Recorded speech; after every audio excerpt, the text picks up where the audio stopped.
ঐশীর শরীরটা আবার খুব খারাপ হয়ে গেছে জানো তো। প্রচণ্ড সকাল থেকে পটি করছে।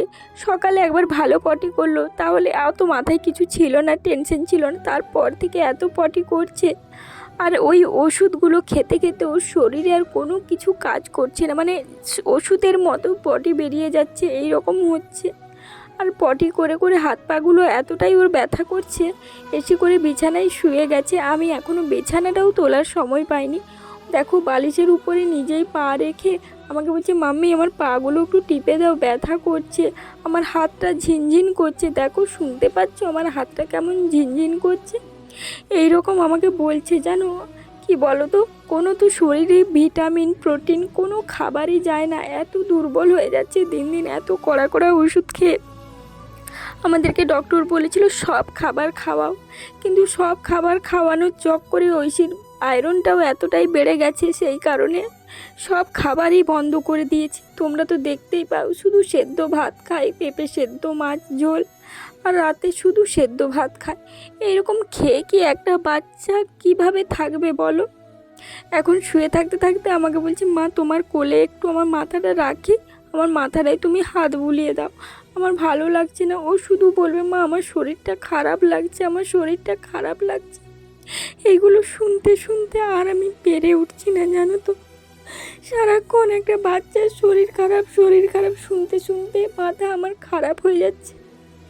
আর যারা বলছো যে এইটুকু বাচ্চাটা কি পাপ করেছে, আমি কিন্তু কোনো ভিডিওতে কোনো জায়গাতে বলি না যে আমার বাচ্চা কোনো পাপ করেছে। আমি শুধু এটাই বলি যে আমার পাপে, আমাদের পাপে এই আমার বাচ্চাটা কষ্ট পাচ্ছে।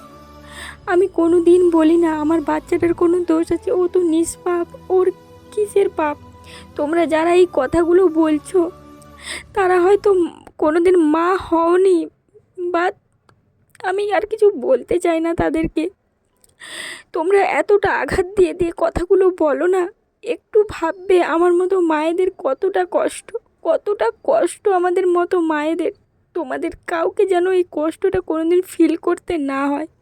একটা সন্তানের শুধু এই শরীর খারাপ নয়, যাই হোক, আমরা বুঝি যে মা হওয়ার পরে বুঝি যে একটা সন্তানের শরীর খারাপ হলে আমরা কতটা কতটা ভেঙে পড়ি, কতটা কষ্ট হয়। একটা মা এমনি বলে না তার সন্তানকে ছেড়ে এই পৃথিবী ছেড়ে চলে যাবে, কখনো বলতে পারে না। সে সেই সিচুয়েশনে না এলে বলতে পারে না। যত কষ্ট হোক, যত যাই হোক, সংসার তো করতে হবে, সংসারে লড়তে হবে সন্তানের জন্য। তোমাদের মতো যে মানুষগুলো আঘাত দিয়ে দিয়ে কথা বলো না, তাদের জন্য একটাই কথা বলবো, তোমরা সকলে ভালো থেকো গো, ভালো থেকো। এই যে দেখো আমি জামা কাপড় কাচছিলাম, আমি খেয়ালই করিনি আমাকে বালতিটা দিয়ে গেছে। তারপরে যখন আমি জিনিসগুলো মেলতে আসবো তখন দেখছি ওই সেখানে শুয়ে আছে। আমি যে, তুমি শুয়ে আছো কেন? বলছে আমার শরীরটা ভালো লাগছে না, তাই আমি এখানে একটু শুয়ে আছি মাম্মি, আমি একটু শুয়ে থাকি, আমার বেটুকে নিয়ে একটু শুয়ে আছি। তখন কতটা কষ্ট লাগছে, ও যেভাবে কথাগুলো বলছিল না, আমি সেই ভিডিওটা মিউট করে দিয়েছি জানো, কারণ ওর কথাগুলো তোমরা সহ্য করতে পারবে না, ও এমনভাবে কথাগুলো বলছিল। তারপর ওকে আমি বললাম, তুমি উঠে যাও, উঠে একটু খেলা করো, দেখো ভালো লাগবে। এরকম শরীর খারাপ বলতে নেই, সবাই কত সুন্দর খেলা করছে, আর আমাকে বলবে মাম্মি আমাকে স্কুলে ভর্তি করবে না, আমার কত বন্ধু হবে, আমি স্কুলে যাব, এইরকম সারাক্ষণ বলতে থাকে। আর ওকে তো বলতে পারি না, মাম্মা স্কুল গেলে তোকে আমি টাইমে টাইমে ওষুধগুলো কী করে খাওয়াবো রে মা, তোকে ভালো করবো কী করে, তুই আগে ভালো হয়ে যা, তারপর তোকে আমি স্কুলে নিয়ে যাব, সব কিছু করবো, তোর জন্য আমার জীবনটা দিয়ে দেবো মা, তুই শুধু ভালো হয়ে যা। এইগুলোই সবসময় ওকে বোঝাতে থাকি, বলি যে তোমাকে স্কুলে নিয়ে যাব, তুমি একটু বড় হও। ওকে তো আর মনের কষ্টটা ওগুলো তো আর বলতে পারি না, আর ও এতটাই বোঝে। নাম কি? আমার বেটুর মা। তুমি বেটুর মা, ঠিক আছে, তোমার বেটুর মা, তোমার নাম কি? আমার অতি মন্দির ঐশী মণ্ডল। তোমার বাড়ি কোথায়? বেটুর মা। তোমার বাড়ি কোথায়? বেটুর মায়ের মা। ও বেটুর মায়ের মা। বেটুর মায়ের নাম। আচ্ছা, বেটুর মায়ের নাম ঐশী মণ্ডল। আচ্ছা, ঐশী মণ্ডল।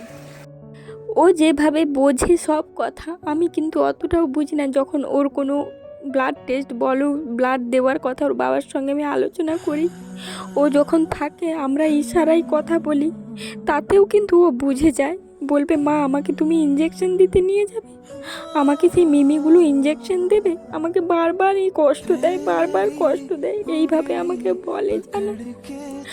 আমি তো মানে কোথায় লুকোবো এইরকম ভাবি যে আমি তো ওর প্রশ্নের উত্তরগুলো দিতে পারি না। ওকে উল্টে আমি আবার বলি যে মাম্মা আমাকেও তো করে, আমি তো কান্না করি না তোমার মতো, আমাকেও তো ছোটোবেলায় করেছে এরকম, বড় হতে গেলে এগুলো সবাইকে করে জানো।